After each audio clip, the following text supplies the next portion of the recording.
નમસ્તે બાળકો, ચાલો આપણે આકારો વડે ચિત્ર બનાવીએ. જુઓ, આપણે આવા પ્રકારની ટ્રેન બનાવવી છે, બરાબર ને? સૌથી પહેલા આપણે આ લંબચોરસ ડબ્બો બનાવીશું, પછી આ ચોરસ, તેની ઉપર નાનો લંબચોરસ, પછી એક લંબચોરસ, તેની ઉપર એક બીજો લંબચોરસ, ત્યારબાદ એક લંબચોરસ અને તેના ઉપર નાનું લંબચોરસ. બરાબર છે? હવે ચોરસની અંદર એક લંબચોરસ, અહીં એક લંબચોરસ અને એક ચોરસ, પછી એક લંબચોરસ અને ત્યારબાદ એક ચોરસ, પછી અહીં એક ત્રિકોણ અને એક અહીં ત્રિકોણ, અહીંથી વર્તુળ, અહીંયાથી પણ વર્તુળ, પછી આ બીજા ડબ્બાની નીચે વર્તુળ, આ જુઓ, પછી અહીં વર્તુળ અને અહીંયા વર્તુળ. હવે શું? ઉપરની બાજુ આ એન્જિનની ઉપર ધુમાડો નીકાળવા માટે આ ભૂંગળું. જુઓ, બની ગઈ આકૃતિ. ચાલો હવે આમાં રંગ પૂરીએ, બરાબર ને? ચાલો સૌથી પહેલા શું કર્યું? હા, આ લંબચોરસમાં રંગ પૂરી દીધો. ત્યારબાદ આ ચોરસમાં પીળો રંગ અને પછી એક સીધી રેખા, તેની ઉપર એક લંબચોરસ, પછી અહીં એક બીજો લંબચોરસ, ત્યારબાદ એક સીધી રેખા, તેની ઉપર એક લંબચોરસ અને પછી આ એક જાંબલી રંગનો લંબચોરસ, તેની ઉપર એક લંબચોરસ, અહીંયા એક બીજો ત્રિકોણ અને હવે અહીંયા આવી રીતે લંબચોરસ અને આ લાંબુ લંબચોરસ અને પછી ચોરસ. બરાબર છે ને?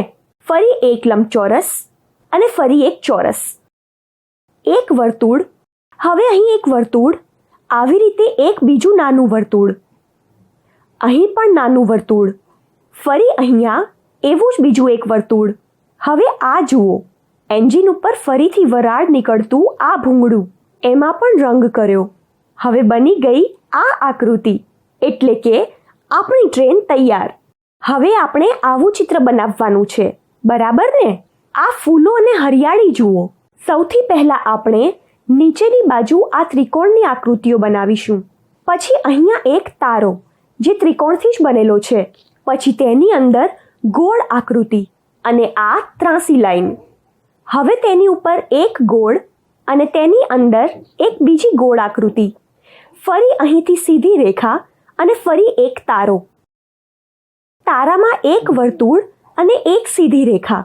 આ જુઓ, આપણે 3 ચોરસ બનાવ્યા અને ફરી એક સીધી રેખાથી તેમને ત્રિકોણ સાથે જોડી દીધા. આવી જ રીતે ફરીથી તારો, વર્તુળ અને ત્રિકોણ સાથે તેને જોડી દો. હવે અહીંયા ઘણી બધી 1, 2, 3, 4, 5 વર્તુળ આકૃતિઓ અને તેની અંદર ચોરસ, અને અહીંયા જુઓ આ 3 ચોરસ. ફરી અહીંયા 2 વર્તુળોથી ફૂલ બનાવી દીધું. ફરીથી એક તારો અને તેની અંદર વર્તુળ અને તેને પણ આપણે ત્રિકોણ સાથે જોડી દીધું. હવે શું કરીશું? ચાલો આમાં રંગ ભરીએ, બરાબર ને? જુઓ, આપણે ત્રિકોણમાં કયો રંગ કર્યો? લીલો રંગ. આ આપણું ઘાસ બની ગયું.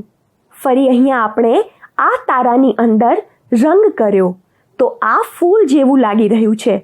તેની અંદર હવે વર્તુળમાં પીળો રંગ. હવે અહીંયા જુઓ, 2 વર્તુળ બનાવ્યા છે, તેમાં આપણે રંગ કર્યો. આ જુઓ, આપણે ચોરસમાં અને વર્તુળોમાં વિવિધ પ્રકારનો રંગ કર્યો. આ રીતે આપણી આખી આકૃતિ પૂરી થઈ ગઈ. તો બાળકો, તમે આ પ્રકારની આકૃતિ ઘરે બનાવો અને તેમાં રંગ ભરો, બરાબર ને? આપણે ફરી મળીશું.